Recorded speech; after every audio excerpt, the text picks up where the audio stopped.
If you are comfortable today with what you were comfortable with yesterday, you're already in trouble.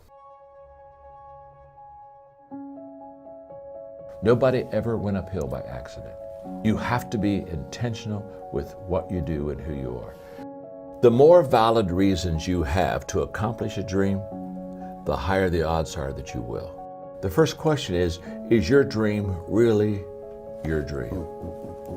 And that's where we start, Ed. Because can I tell you something? If your dream isn't really your dream, ain't going to work. Yeah. So what I tell people all the time is we start off our life living someone else's dream, probably our parents. So what happens is a lot of people as adults, they never switch. So true. And so they're still living someone else's dream. They're putting on someone else's armor, and they just aren't going to achieve because it's not who they are. It's not their dream. So I think a lot of times we have clarity on where we should go, but there's a lot of emotion that holds us back. Sure.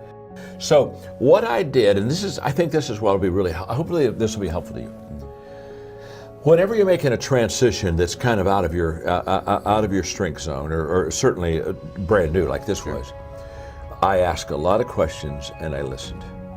And so I just sit down with people like you that are highly successful in business, and I say, okay, let me ask you some questions. And I go and I'd ask you questions I learned from you, and I take a lot of notes, and I'd pull away and say, okay, now this is how Ed did it, and this is what Ed thinks, and I think I could apply this there.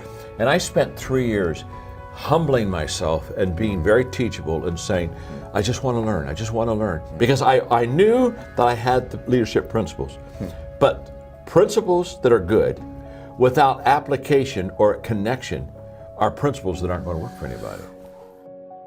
I am responsible, Ed, to move on what I see today.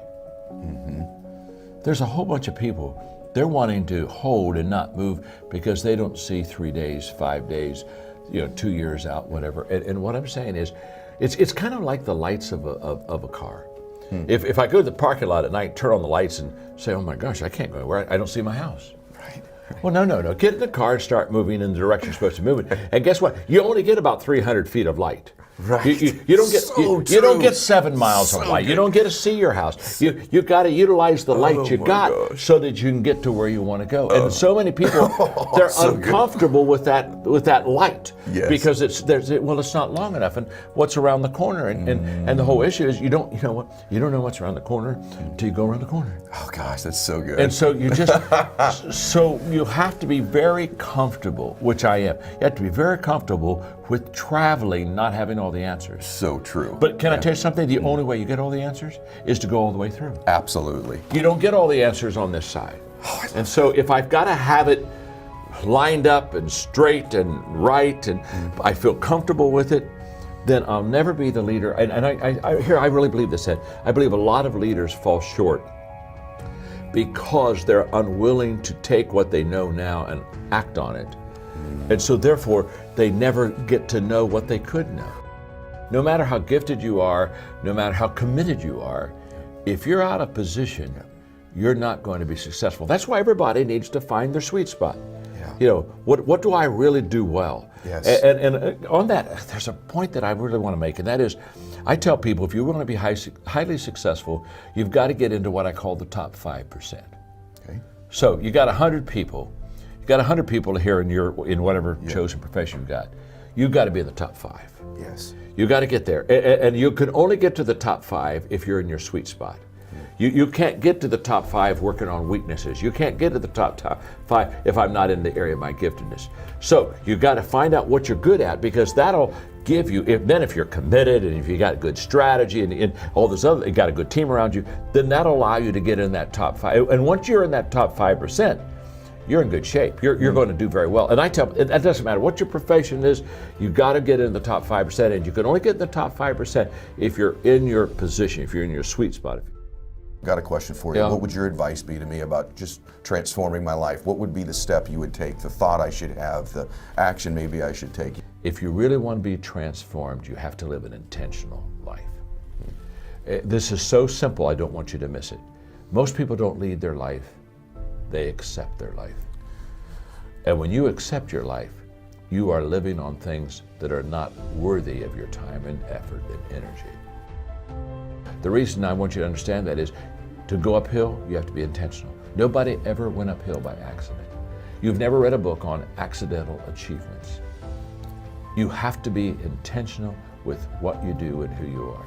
And so I would just say to you, find your strengths, become very intentional, and commit your life every day to it's all uphill. It's all uphill. And listen, Ed's very successful. He's got great businesses, he's made a lot of money. Can I tell you something? It's still uphill for him. See, the great mistake we make is we think, I'm going to go out and make enough money, and there's a day when I can relax and I can rest and everything's going to be easy. Can I tell you something?